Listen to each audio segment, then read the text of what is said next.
langsung saja untuk mempersingkat waktu, ada persembahan elang yang mungkin akan membuat kita tersentuh lagi, yaitu ada cuplikan dari beberapa dialog dari buku kita, Sang Mistikus Kasih.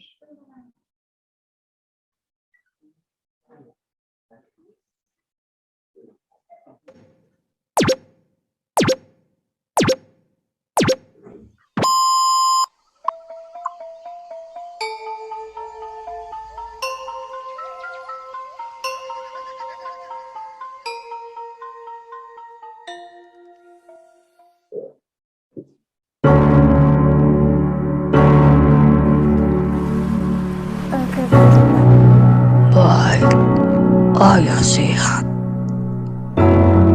Kau lihat kapal layar itu. Kami berlayar hingga Samudra Hindia. Dialah tulang punggung kami. Tetapi aku masih seorang punggawa yang hina.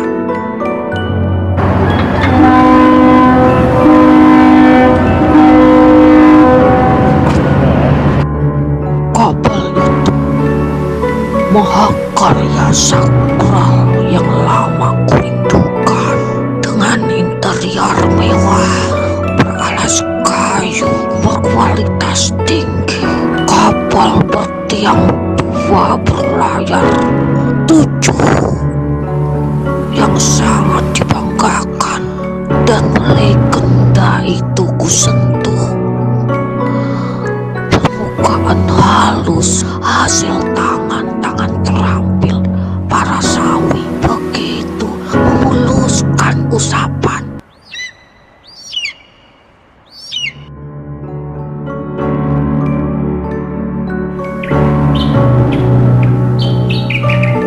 Nenek, izinkan saya bertanya, mengapa saya harus menjalani upacara mubiat ini? Untuk kebaikanmu, Mira. Diharapkan gadis yang sudah berikrar melaksanakan kewajiban menjalankan syariat agama sebagai peneguh bahwa gadis yang sudah balik memegang teguh tanggung jawab sebagai seorang yang beragama Islam dan harus menjaga kesucian dan kehormatan diri, keluarga, bangsa, dan agama.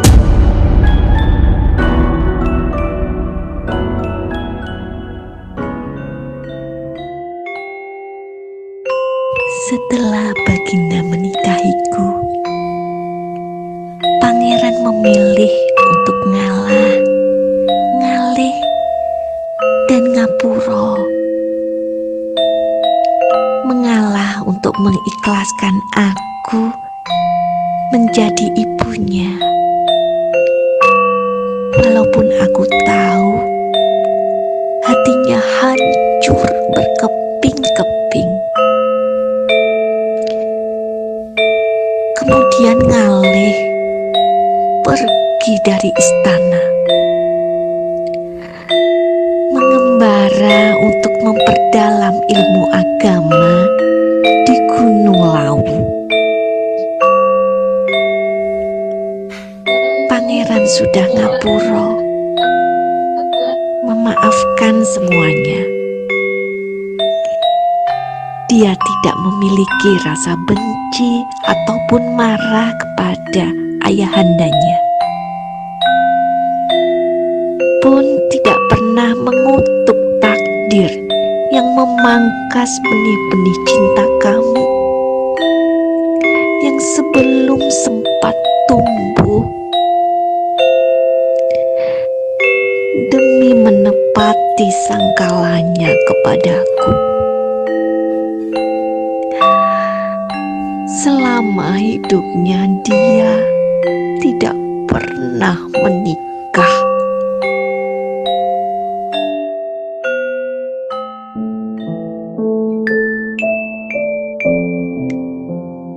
Di makam Bang Natan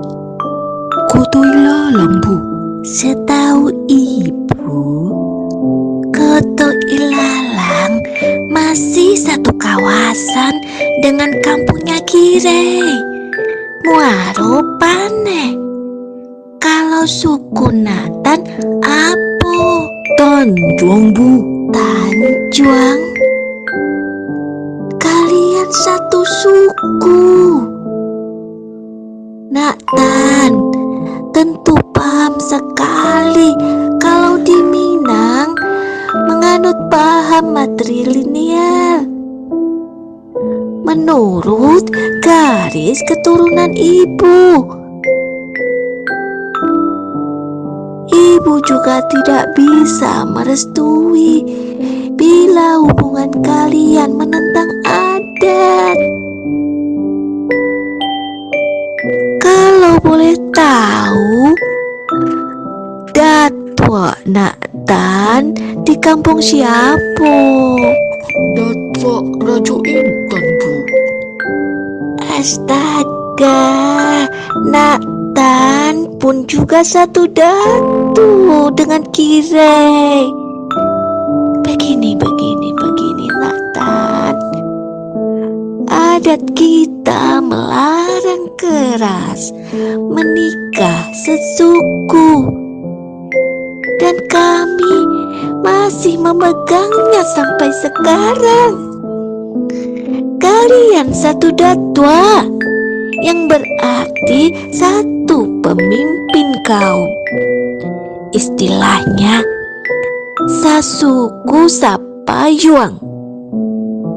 Kalian masih bersaudara dan hukum melanggarnya sangatlah berat.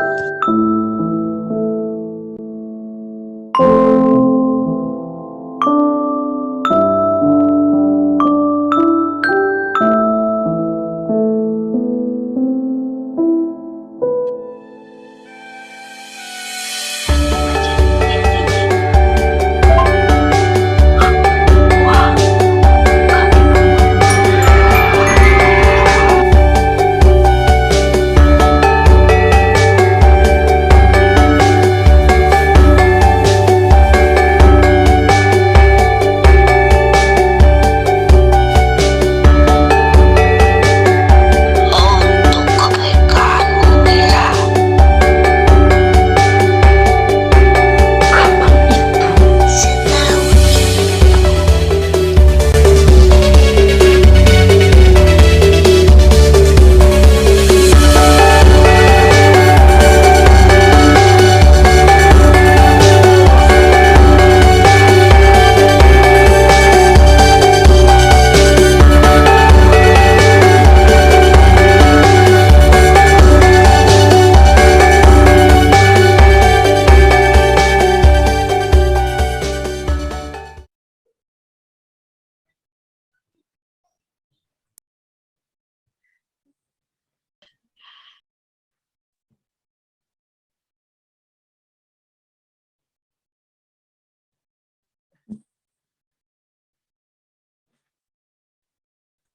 Mbak Leni masih di mute. Suaranya belum keluar. Mbak Leni masih di mute.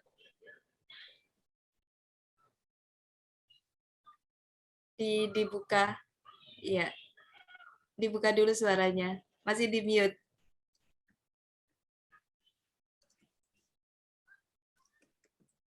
Oke, tes. Iya. Udah masuk ya.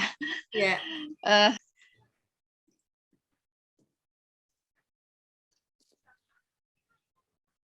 Izin mengajak aplaus dulu dong untuk Elang Merah. Boleh ya Mbak Kay ya? Yuk. Kita berikan aplaus luar biasa ya. Selamat, keren sekali. Soalnya kangen Luar biasa latihannya, berian rezekinya. Luar biasa. ya. Oke, terima kasih. Silakan. Ini semangatnya teman-teman, virus actingnya itu menular sekali. Betul. Nggak salah kan Pengen namanya manggung Elang Merah. lagi, Mbak Kay. Ya, Betul makanya sekali. kita nanti ini profesional aja. Siap-siap. Sesuai dengan namanya kan Oke. ya.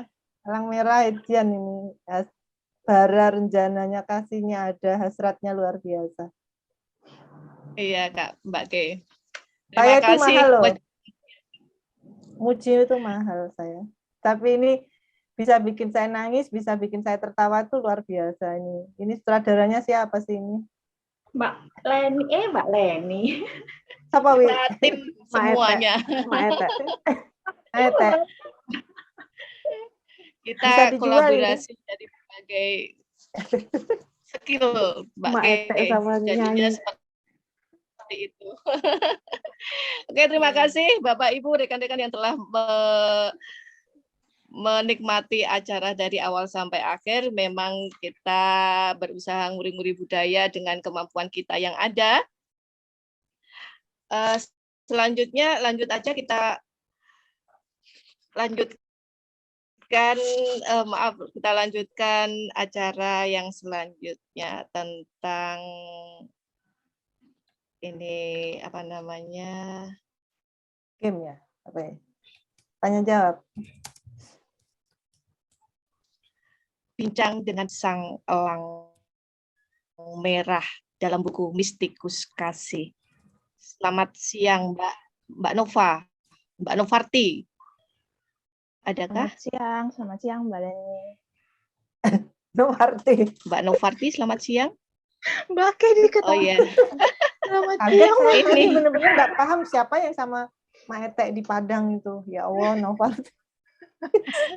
Ini Mbak Novarti yang menulis cerpen yang berjudul Kasih Sasuku Sapayuang yang tadi kita tampilkan.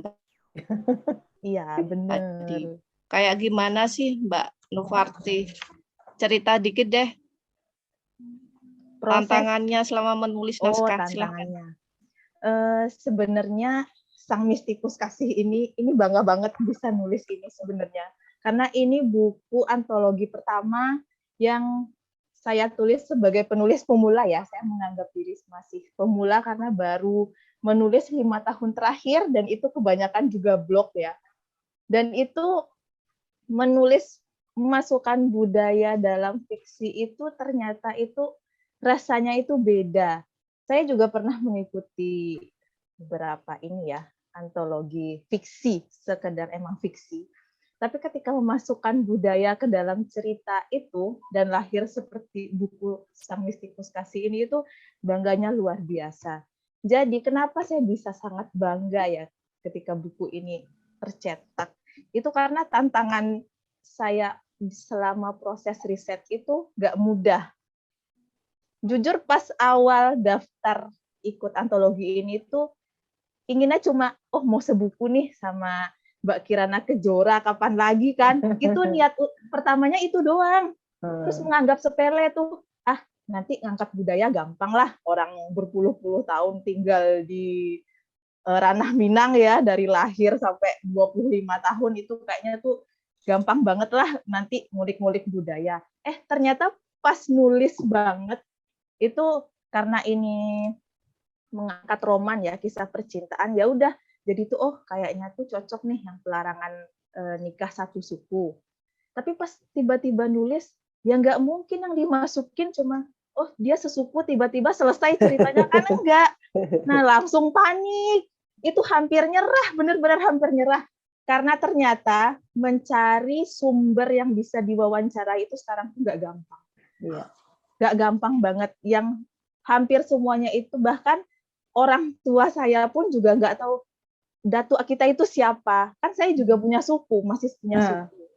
Tapi emang udah nggak ada, datuknya nggak ada, rumah gadangnya nggak ada. Sedangkan itu kan sensitif mengangkat suku.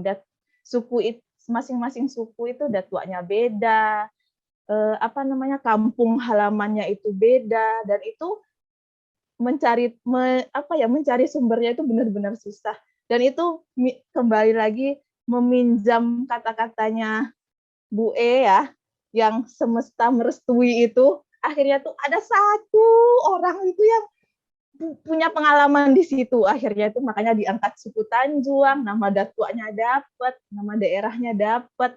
Nah akhirnya barulah yang awalnya dipikir itu yang susah mencari alur cerita fiksinya, ternyata yang susah malah riset budayanya.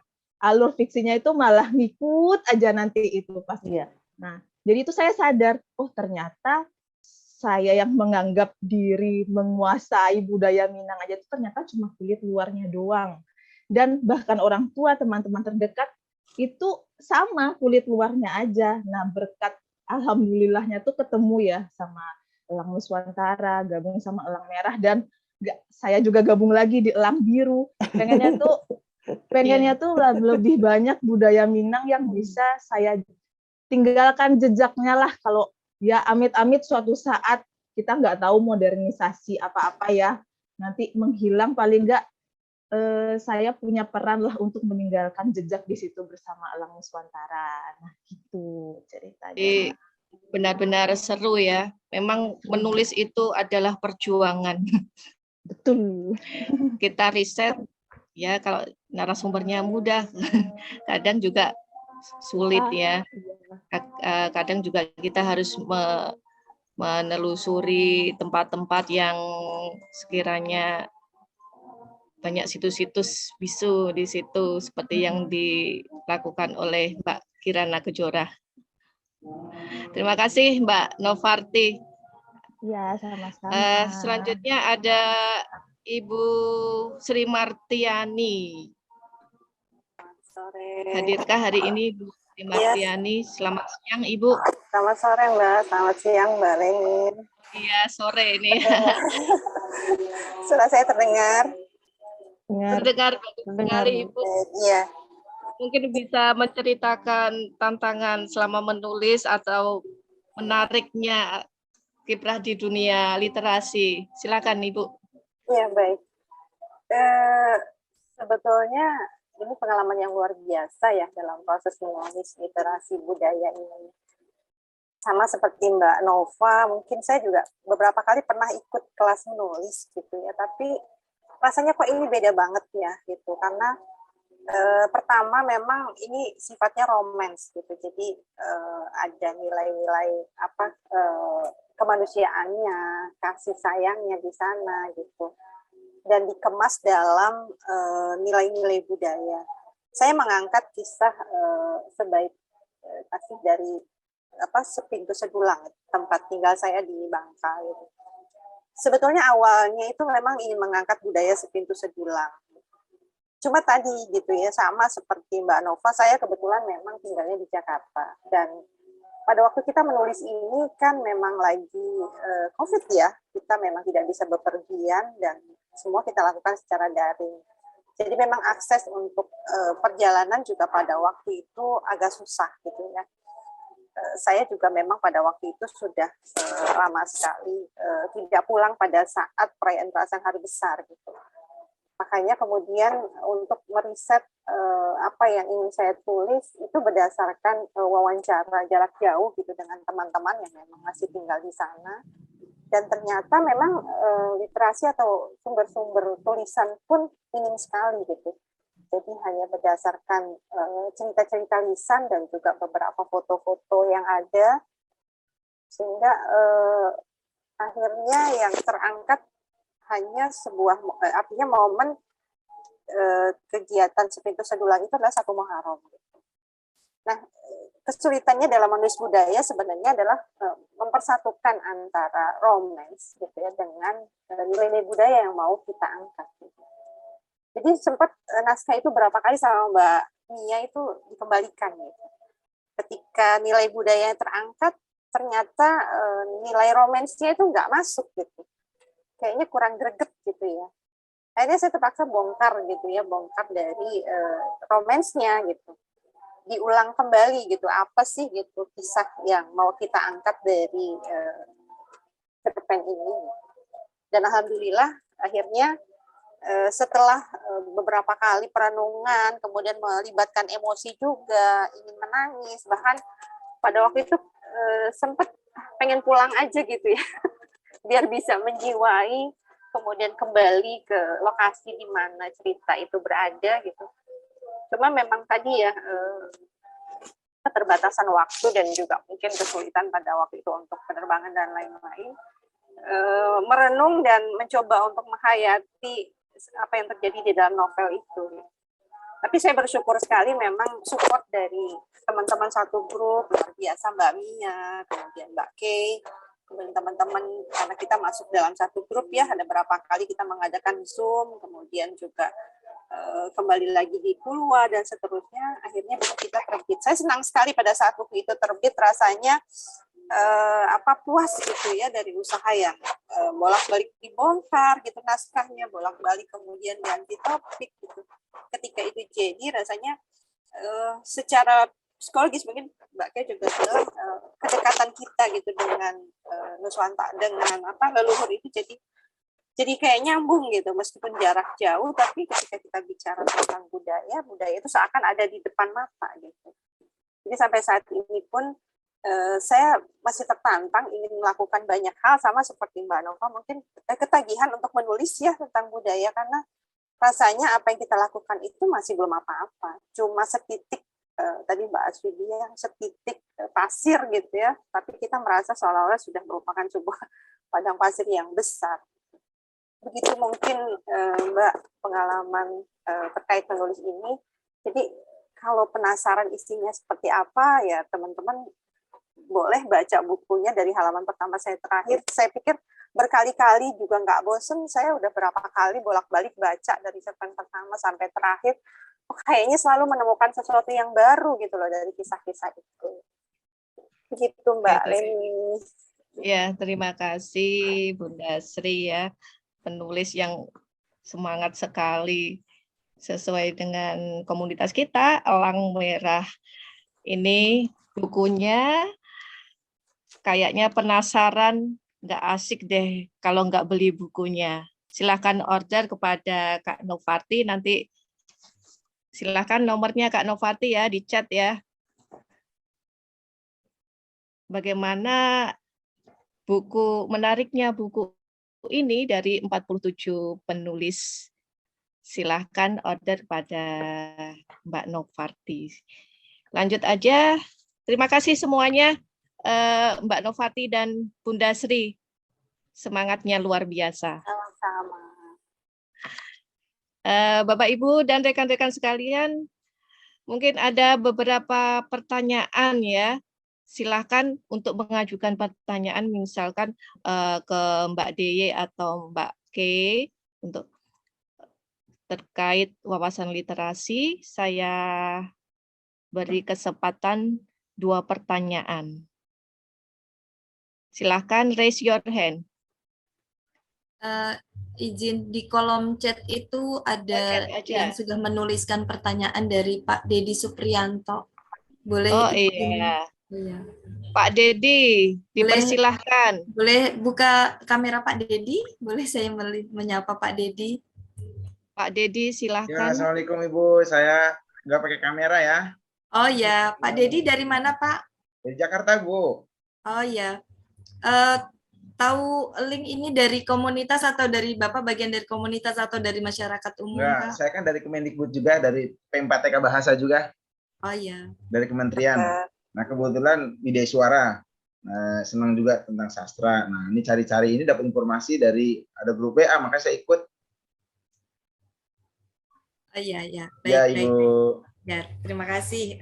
Sama-sama dari kita berjuang dari suara kementerian ya Pak. Sama-sama, jadi Ibu. kalau boleh cerita saya sharing sedikit, Mbak Leni izin, Mbak Kay saya izin menjawab ya. Oke, monggo. Ya, pengalaman sedikit saya awal dari literasi itu memang dari Facebook dulu, kemarin masih aktif di Facebook gitu ya, cari-cari. Memang awal pertama itu adanya di IIDN itu, belajar, kemudian dari situlah awal mula saya mengenal literasi. Memang benar-benar saya belum pernah menulis sebelumnya, jadi mungkin hanya menulis buku harian waktu zaman sekolah dulu, waktu zaman SMA gitu ya.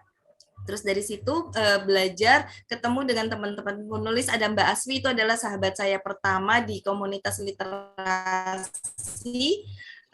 Kemudian nggak pede dari situ, maksud saya mengenal sampai kemudian ya itu tadi sih ya, kalau berkekasih dengan semesta terkait dengan niat baik, saya kemudian bekerja dalam bidang kebudayaan. Jadi sejalan sejalan dari mulai tentang museum, kemudian tentang cagar budaya, dan sekarang saya bertambah lagi pekerjaan terkait dengan warisan budaya tak benda. Nah, itu tadi salah satunya melalui komunitas literasi. Dari saya tidak bosan-bosannya mencari guru gitu ya, belajar ini. Waktu di awal-awal itu sekitar 2019 sampai 2018 itu saya lompat-lompat ikut kelas ini, ikut kelas itu gitu, cuma pingin tahu gitu ya, pingin belajar seperti apa sih tentang literasi gitu, bagaimana menulis gitu ya. Memang ilmunya cuma satu, rajin baca sama rajin latihan itu. Nah, kemudian dari situ berkembang, dari komunitas literasi kita diskusi dan kegiatan kami terkait dengan budaya itu juga mencari tahu informasi tentang komunitas, misalnya di daerah kami ada punya kegiatan kampanye. Nah, itu mencari tahu di daerah setempat dengan komunitas pemerhati budaya seperti itu. Jadi kalau kita bertanya bagaimana mengajak generasi muda saat ini untuk bisa mewarisi, mungkin bisa dimulai dari hal yang kecil, dari yang terdekat gitu ya. Kalau Bapak sebagai bagian dari masyarakat bisa mengajak lingkungan untuk pertama mencintai dulu, bikin taman bacaan, taman buku-buku budaya, kemudian bisa melalui online gitu ya, mengundang teman-teman penulis itu seperti itu. Yang Bapak ajak, karena sebutannya Bapak generasi muda dalam hal apa ya ini? Kalau misalnya siswa, berarti siswanya sudah mulai diperkenalkan bercerita, memperkenalkan dunia tentang permusiuman, gitu, museum gitu ya. Kemudian buku-buku budaya ya seperti ini, karya-karya yang terbitan dari kami, dari kementerian, itu yang terus-menerus kami benahi. Kami ingin bahwa mendekatkan budaya, mendekatkan sejarah dengan cara yang berbeda. Dan itu tadi kemasan yang luar biasa yang disampaikan teman-teman dari Elang Merah, bagaimana sebuah buku, promosi buku, itu bukan cuma sekedar promo, kalau kata Mbak Kay tadi, write a planner gitu ya. Jadi caranya banyak Pak, bisa melalui bukan cuma aplikasi online, tetapi kita mungkin meluaskan dengan teman-teman, terus kemudian ya memperkenalkan, mengajak gitu ya. Kalau itu sih yang saya ketika kita berniat gitu, tanpa berharap apapun kecuali saya ingin meracuni dalam hal positif, meracuni teman-teman penulis, karena ketika saya awalnya belajar, kemudian berkenalan, kemudian saya sejalan dengan tugas saya sebagai perwakilan dari masyarakat di kementerian, ingin menyuarakan suara terkait dengan budaya dimulai dari generasi. Nah, disitulah saya kemudian memantapkan niat saya bahwa saya ingin berbagi. Mungkin ilmu saya belum seberapa, tetapi setidaknya dengan teman-teman penulis yang senior gitu ya, dengan keilmuan yang luar biasa, itu diteruskan seperti itu. Jadi ya kita nggak bosan-bosan aja. Sementara kalau kita memantapkan niat baik kita, hasrat kita bahwa kita mencintai budaya kita, insya Allah ada jalannya sih. Seperti itu Pak, cerita pengalaman. Dan saya tadi juga mungkin kalau terkait dengan pengalaman riset gitu ya, itu yang disampaikan sama Bu Leni benar. Meskipun saya sudah pernah langsung ke situs itu Lambanapu itu di Waingapu di NTT, di situ ada tentang kegiatan ekskavasi. Jadi saya memang di Cerpen ini memang memperkenalkan tentang arkeologi ya, melalui ekskavasi, istilah dasar, kemudian bahasa daerahnya juga seperti yang disampaikan pesannya Mbak Kay, bagaimana menyampaikan juga menyelipkan termasuk dari bukan cuma dari makanan tradisional, tapi bahasa pun bisa disampaikan tanpa harus diterjemahkan. Jadi seperti ini. Saya itu berkomunikasi dengan salah satu teman saya yang memang waktu di sana kegiatan kami di situs Lambanapu itu sangat membantu. Dialah yang membantu saya untuk memuluskan riset. Bahkan langsung ditanya, kalau ini seperti apa, saya takut kesalahan kan, jadi karena ada kepercayaan marapu gitu kan. Nah, waktu saya di sana memang kebetulan ketemu, jadi memang ada keadaan kejadian sebenarnya. Jadi ketika kami melakukan ekskavasi, berbenturan dengan kepercayaan adat karena di sana dibuka makam, ditemukan beberapa temuan tulang belulang nenek moyang gitu ya. Dan itu dalam penelitian arkeologi, bagi masyarakat setempat itu dianggap mengotori, dikhawatirkan malah membawa keburukan bagi masyarakat setempat. Jadi dicari jalan tengah, ada upacara adat. Nah, upacara adat itu tuntutan masyarakat awalnya cukup tinggi. Jadi itulah yang ditengahi bagaimana kita mengupayakan, dari kementerian kan memang tidak ada dananya kalau untuk seperti itu ya. Jadi mengupayakan dengan komunikasi yang baik, dengan diskusi yang baik, dan kita bisa meyakinkan masyarakat bahwa mereka juga bagian dari menjaga melindungi budaya setempat. Alhamdulillah bisa berjalan kegiatan tersebut. Kegiatan adatnya juga tidak menyalahi aturan adat masyarakat setempat, itu juga bisa berjalan kami laksanakan meskipun dengan sebagai bagian dari syarat.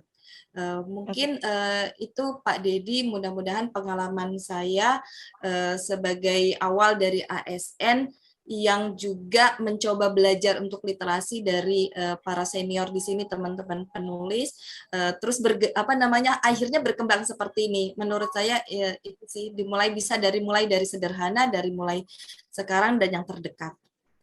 Terima kasih Mbak Deye.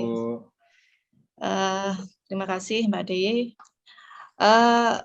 Mungkin ada beberapa lagi ya. Tapi jangan live dulu, nanti ada sesi dokumentasi yang belum kita laksanakan pada hari ini. Ada satu lagi untuk pertanyaan dari Pak Edif ya. Tadi raise hand. Kalau tidak ada, kita lanjut saja. Ada hiburan segar dari persembahan elang. Ini ada dari literasi Kyota Hamzah, mungkin bisa masuk ini. Kyota ini dari Elang Tempur ini, Elang Langit Surabaya. Oh iya. Ya. Silakan, Kyota.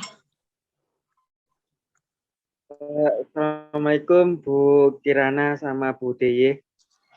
Waalaikumsalam. Ini menjelang sudah selesai asar. Ini singkat saja mengenai tentang ini ya, minat budaya dan sejarah untuk generasi muda.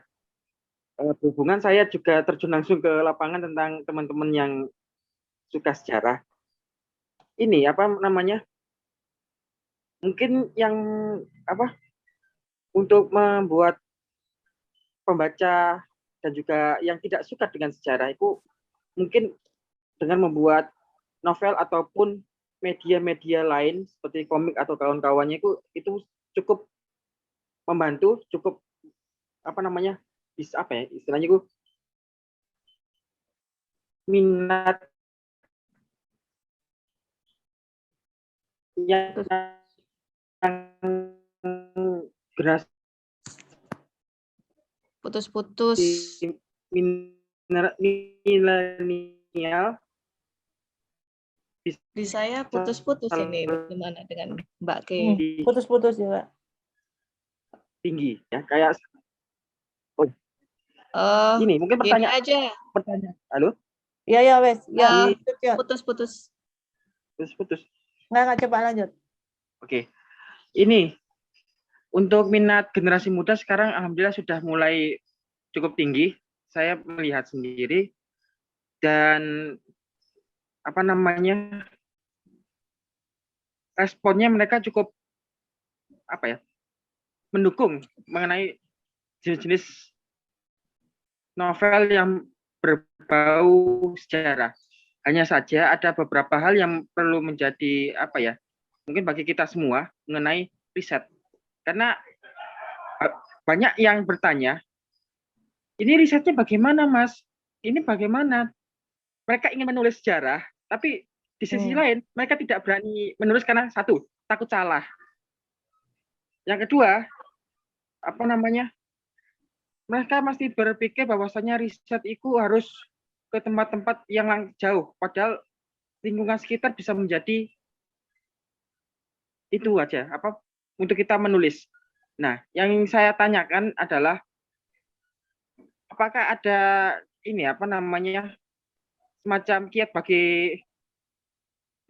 budaya sama Ibu Kirana mengenai ini, karena mungkin bagi yang apa namanya saya sendiri kadang masih bingung dalam hal menjelaskan terjun ke lapangan.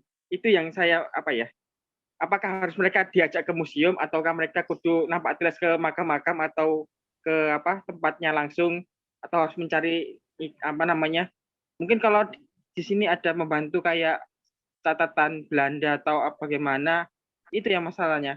Ada catatan sejarah dari Belanda, tapi kita nggak bisa translate bahasanya. Mungkin itu. Terima kasih. Oke, terima kasih Mas Kyota Hansa. Silakan Mbak. Oke. Ya, for your info teman-teman Kyota ini bukunya juga banyak berbau sejarah ya, tapi kebanyakan non fiksi ya Kyota ya, gitu kan. Jadi sebenarnya dia rometri cukup lumayan karena dia kuliah di sejarah kalau nggak salah ya, pendidikan formalmu ya Kyota ya. Jadi memang dia concern banget di sejarah gitu. Cuman kan memang kesulitan kita adalah bagaimana satu ketika buku itu jadi banyak banget sebenarnya kesulitan itu, belum nulis sudah sulit nulis jadi buku, sulit untuk mengemasnya, sulit untuk memperkenalkannya. Inilah memang penyakit-penyakit para writer, tapi tidak berlaku untuk writer-planner. Nah ini bedanya gitu. Sebenarnya kalau kita ngomong sama saya pasti writer-planner, kita nulis budaya boleh, tapi selalu saya konsep writer-planner gitu. Kalau ngomong riset gitu, kita pengen tahu dulu goals kita apa nih buku, mau nulis cerpen, fiksi, atau non-fiksi, catatan perjalanan, filmis, atau artikel, atau semacam jurnal, itu dulu nih. Dari goals itu, baru keluar nih, kemana, gitu kan, mau ngapain, tulisannya kemasannya seperti apa, gitu kan. Kalau kita ngomong riset itu luas, mahal luas. Lagi-lagi goals kita apa? Sekedar cerpen, antologi bersama, atau buku solo. Saya penulis yang anti bilang, novel saya novel sejarah. Tapi penulis lain terserah. Kalau saya tidak. Sejarah adalah sejarah. Novel adalah novel. Kalau novel itu berbau sejarah, mungkin latarnya aja. Tapi kalau saya tidak, orang yang tidak setuju ketika ini novel sejarah, ini cerpen sejarah. Oh tidak, seperti itu. Kalau saya, karena sejarah itu dinamis. Kalau ngomong pro kontra, oh sangat. Tidak ada sejarah yang sempurna. Penemuan itu terus, kemudian yang ini salah, banyak terjemahan dari luar yang dulu datang. Contohnya, Kitab Pararaton, itu bukan aslinya lagi. Kenapa? Karena sudah sekian ratus tahun baru kembali ke Indonesia dalam bentuk sudah diterjemahkan. Sudah bukan aslinya lagi gitu. Kayak gitu ya. Jadi kita ini ada dua sejarah ya, perlu diketahui ya, sejarah sains dan sejarah sastra lisan.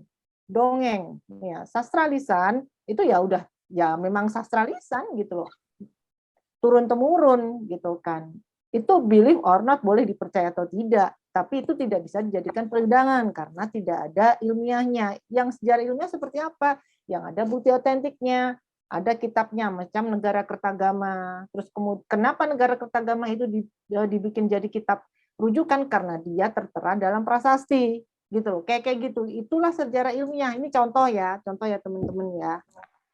Jadi kalau ngomong riset tuh kita panjang, riset yang berbau sejarah. Buku ini mau nulis cerita untuk dijadikan buku atau film, itu panjang banget. Tapi kalau kamu menunggu riset itu selesai, riset itu sampai mana, batasan riset nggak pernah ada. Lagi-lagi tarik ke goals-nya. Goals saya launching tanggal 21 Agustus misalnya, berarti penulisan itu harus selesai tanggal sekian-sekian. Nah, seperti itu kita harus patuhi, kecuali kita penulis idealis yang memang ya udah, bukan writer-planner, saya mau idealis ya monggo. Tapi kalau saran saya nggak akan pernah selesai kalau kamu ngomong riset terus. Tulisan itu nggak akan jadi-jadi gitu. Jadi goals-nya dulu aja nih apa gitu kan. Jadi kita bikin timeline. Apakah harus misalnya saya menulis tentang Kampung Benak, kebetulan saya ke Kampung Benak ke NTT, tapi apakah ketika teman-teman pengen menulis Benak harus ke sana? Enggak juga kan, gitu. Karena banyak banget source, banyak banget sumber-sumber yang bisa kita ambil, teman-teman dunia maya, website, kemudian blog-blog yang memuat itu, film-film dokumenter yang memuat hal tersebut gitu ya. Jadi jangan berpaku pada kudu riset harus begini-begini terus takut nulis sejarah. Jangan ada ketakutan, jangan ada keinginan. Jalanin gitu kan. Jangan pernah takut gitu. Lagi-lagi tentukan premis dulu, kemudian logline kan. Setelah ada goals-nya, saya mau ngapain sih? Buku ini mau diapain? Saya menulis apa? Itu dulu tuh baru ketemu risetnya seperti apa. Kalau hantam kromo, kamu mau nulis ini ya cerita yang berbau sejarah, kamu harus riset panjang dulu gitu ya, itu nggak akan pernah selesai, nggak pernah habis sampai bumi kita berhenti berputar, sampai kita mungkin nafas kita nggak ada di bumi, riset sejarah tidak akan pernah habis karena sejarah itu dinamis ya. Jadi untuk nextnya mungkin kita bisa bikin webinar sendiri ya khusus membahas ini ya, lebih ke teknik sih, ini lebih ke teknik, tapi untuk mengembalikan euforia atau bukan euforia lagi ya, tapi mengembalikan semangat juang anak-anak bukan milenial, Gen Z sasaran saya, bukan milenial lagi tapi Z paling bawah gitu kan, yang bisa mengerti, yang bisa kita ajak adalah yaitu tadi kita semangatin dulu deh dengan contoh nyata ini ya. Jadi Kyota punya buku, contoh terbangkan dengan book trailer, bukumu banyak, tapi kenapa selalu berhenti di book trailer, book teaser, promosi itu abadi gitu loh. Jadi ajak teman-temanmu coba ke sana ya. Jadi kalau mau ngomong riset itu tidak bisa dibatasi. Tapi juga bisa kita batasi tergantung goals kita, gitu ya. Itu malah ini kalau saya ya, kalau ngomong ke teknik nggak akan selesai nih, karena banyak banget kalau mau ngomong bagaimana trik menulis ya, gitu. Iya. Ya. Terima kasih Mbak Kay, terima kasih Mas Kyota Hamzah dari Elang Biru ya. Bukan dia Elang Langit, Elang Surabaya, Elang Langit. Elang tempur dia ini. Elang tempur. Iya. Tapi dia salam hobi kenal sejarah budaya, karena dia memang pendidikannya di situ. Oke, terima kasih. Next kita lanjut acara kita. Mungkin cukup ya untuk tanya jawab. Nanti dilanjut di WA grup saja. Lebih candunya jangan Mbak Kay.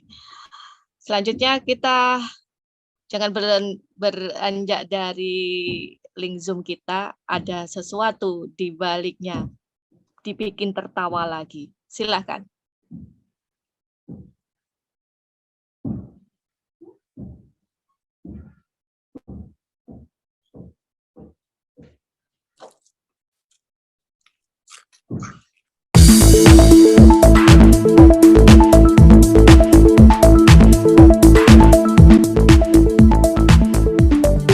Budaya dalam berita. Pemirsa, Indonesia merupakan negara paling indah di dunia. Forbes merilis daftar negara-negara terindah di dunia tahun 2022 dan Indonesia meraih peringkat pertama. Baiklah pemirsa, mari bersama kita saksikan program berikutnya. Anda akan menyaksikan acara Rumpian Tiga Darah. Tolong siapkan tisu, camilan, makanan, minuman, selimut, kipas angin, tunggu, kebanyakan. Tolong siapkan kebutuhan Anda karena acara ini sangat panjang dan tidak menyenangkan. Maksud saya sangat menyenangkan, membuat terpingkal. Inilah kita sambut Tiga Darah.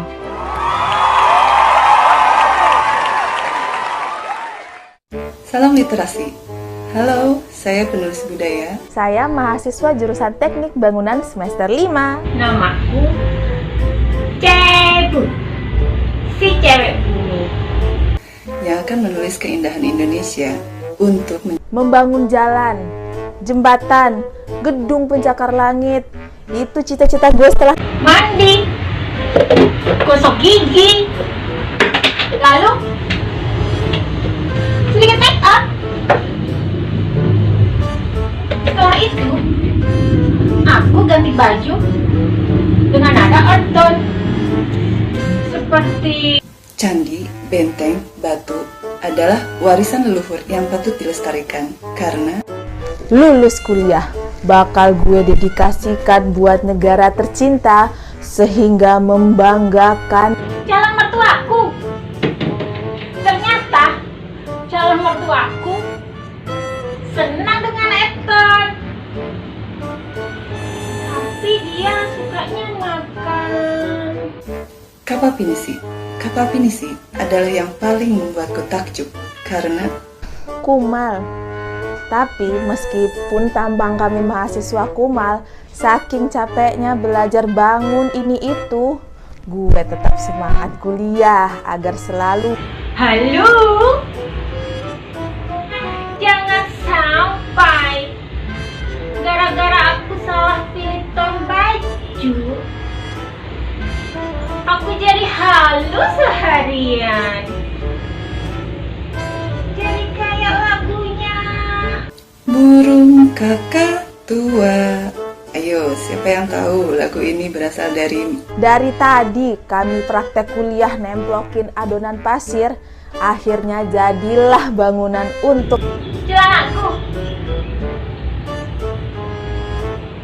sangat fashionable, selalu membuatku tampak cantik dan wonderful.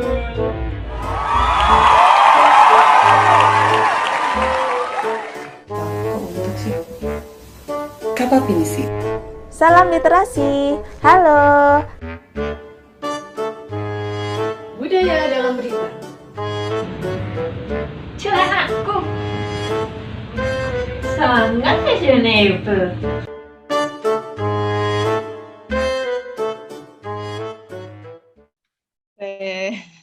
Ya, dibuat segar lagi oleh persembahan elang merah.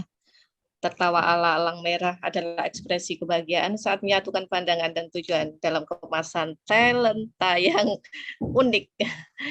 Baiklah, sebelum kita lanjutkan, kita ambil dokumentasi ya, agar tidak banyak yang live hari ini.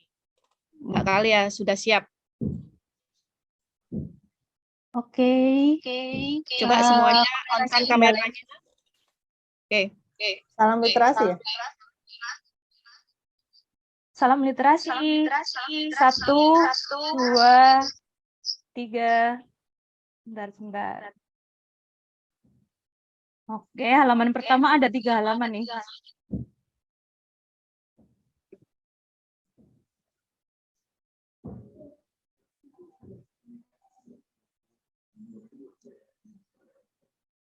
Halaman kedua.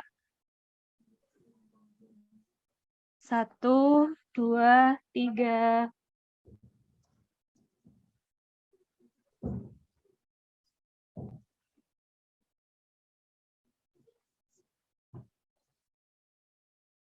Lanjut halaman ketiga.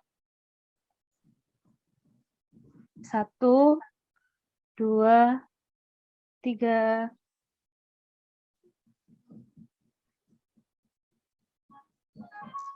Oke, balik lagi halaman pertama.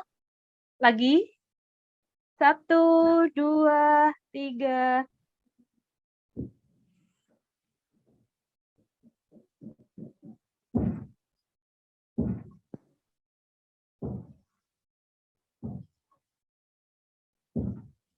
Oke, halaman kedua. 1, 2, 3. Siap, sudah Mbak Leni. Terima kasih Mbak Kalia. Untuk sesi door prize ini akan dipilih oleh panitia langsung. Di antaranya adalah peserta yang pertama hadir di ruang tunggu kita di link Zoom. Kemudian penanya, ada 2 orang tadi. Kemudian ada peserta yang setia. Oke, nanti langsung di WA grup saja akan diinformasikan. Stay saja di WA grup, jangan dulu. Baiklah, sudah melalui beberapa sesi acara. sesi terakhir adalah silakan dari Mbak K sama Mbak DY untuk memberikan closing statement untuk mengakhiri sesi kita. Yang pertama Mbak K dulu, silakan. Oke. Saya bacakan sedikit nih ya. Nah. Dusta yang menyertai itu seperti bibit dari segala belenggu. Maka selaksa cinta pun menjadi batu di paduan yang menyatu dengan sewindu waktu. Leluhurmu bukan terlahir dengan rangkaian biru, tetapi menjadi hadir pada setiap peristiwa yang menyertaimu. Itu sang waktu yang mengempaskan pada setiap rasa. Maka kerasnya cinta dan duka menjadi puing-puing batu, berwujud tapi tak berasa.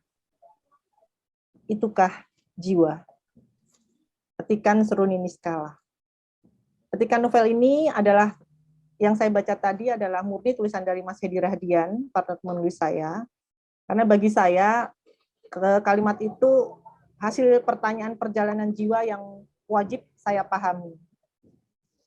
Jadi, kita menulis itu sebenarnya mencari jalan menjadi seorang spiritualis. Bagi saya menulis adalah jalan menuju spiritualis. Ya.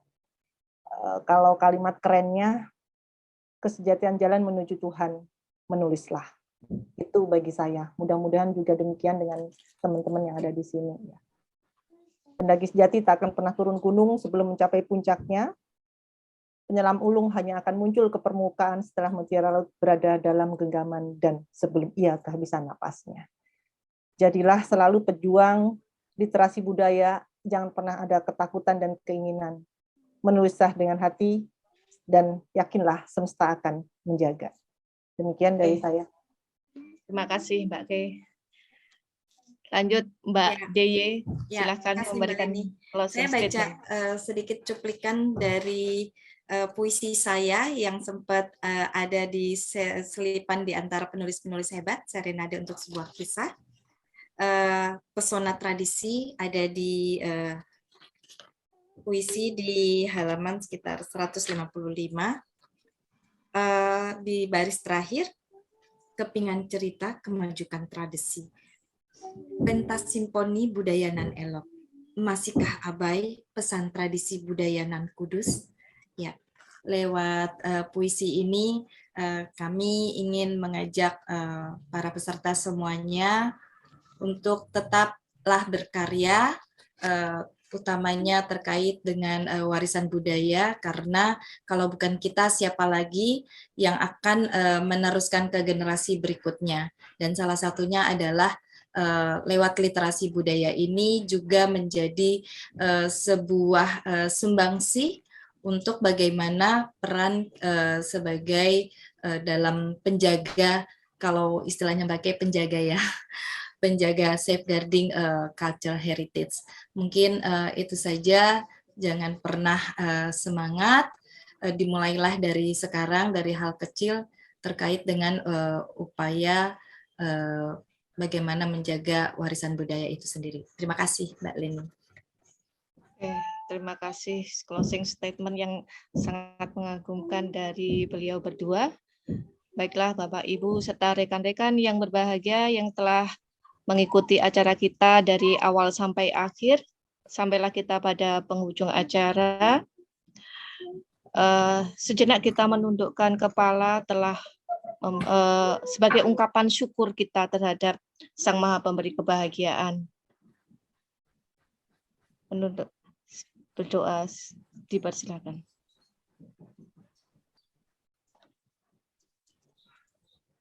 Selesai, kita ucapkan Alhamdulillahirabbil alamin.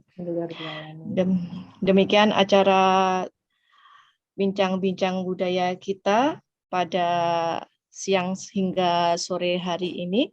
Semoga Sang Maha Pemberi keberkahan senantiasa mencurahkan kasih sayangnya hingga kita menjadi penulis yang saling mensupport dan mendekorasi akhlak dengan segala aktivitas menulis, serta dapat bersama mengepakkan sayap untuk melestarikan budaya Nuswantara. Terima kasih Alang Nuswantara Kemendikbudristek, Mia Script Agency, Dandelion Publisher, kemudian ada iNews Mataram, Wonderland Publisher atas dukungannya dan beserta rekan-rekan yang berkenan hadir serta tamu undangan yang berkenan hadir pada link Zoom Bincang Budaya kita. Semesta tak pernah meminta, dia akan senantiasa menjaga jika kamu mengasihi dengan hati nurani. Dalam buku Sang Mistikus Kasih. Akhir kata, wabillahi taufiq wal hidayah. Wassalamualaikum warahmatullahi wabarakatuh. Waalaikumsalam warahmatullahi wabarakatuh. Terima kasih Mbak semua De. ya. Terima kasih. Mbak De. Menjadi tugas. Ya, terima kasih semuanya. Terima kasih Mbak Dewi. Mbak De, Bapak Ibu, semua kakak adik. Salam hangat, salam literasi budaya.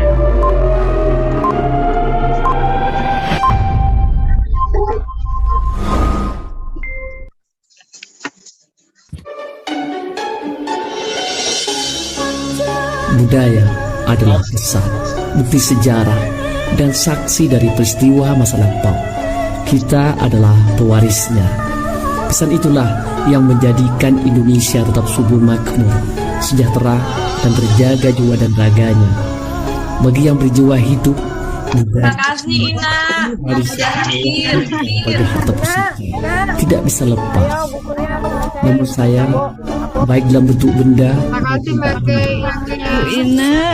sampai kepada kita dalam gambaran yang tidak lagi utuh, bahkan rusak dan situs, artefak, tarian, lagu, upacara adat, dan perayaan adalah pesan itu yang sepatutnya kita jaga agar kelanjutan jiwa dan raga tetap utuh, diwariskan dan dibanggakan hingga dekade tak mengenal batas. Budaya adalah amanat yang meski tak lagi kita terima dengan utuh, haruslah dapat tetap terjaga. Salah satunya dengan menggaungkannya di setiap lorong profesi, termasuk penulis yang jadi ahli waris, mencukil sedikit harta pusaka dan membingkainya dalam tulisan. Oleh karena itu, cerpen budaya bergenre roman dalam buku ini ditulis dengan sepenuh jiwa, senang hati, dan totalitas demi terjaganya pesan. Sangat disayangkan jika tak ada lagi yang peduli. Padahal dari budaya leluhur kita sering bisa belajar berpikir, memaknai hidup, mengenal peristiwa lampau, bahkan menyaksikan kemustahilan sebagai peninggalan bersejarah untuk pesan kebaikan masa depan.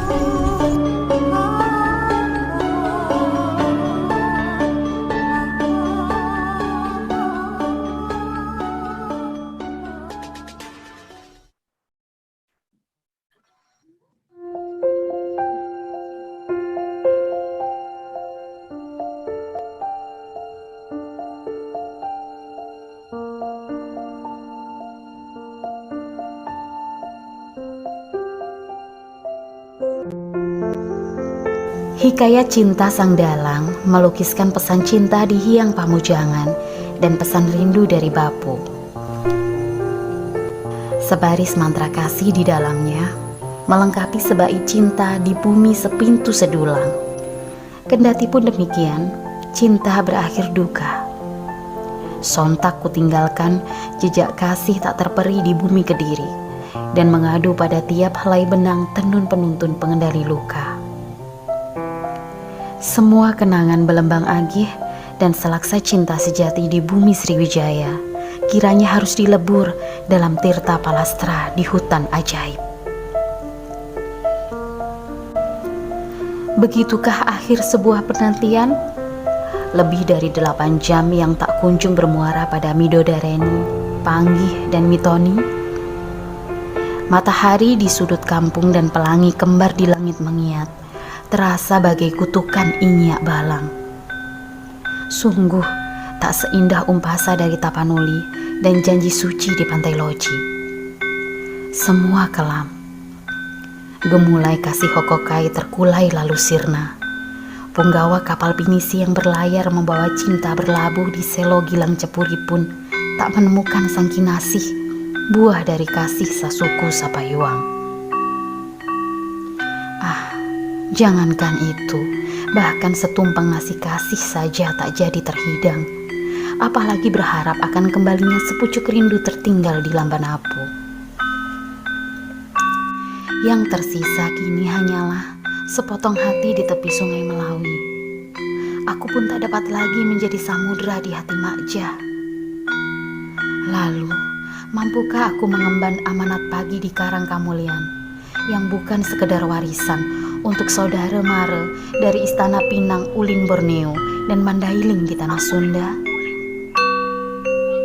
Sementara hidup terdiri dari berbagai pilihan, Ngawula Naraya atau sekadar penonton berkalung sampur sebelang menyaksikan ondel-ondel asmara dahana pada pawai kuda kosong membawa cinta sejati. Apapun itu, tetaplah bersada luhung di pusar daya Pajajaran dengan melangitkan doa-doa untuk Arjuna dan Gayatri. Pantulan resonansi hati sehelai batik kawung dan kain batik untuk Puwin terdedah dalam rengkuhan sangkala di Bukit Kemukus.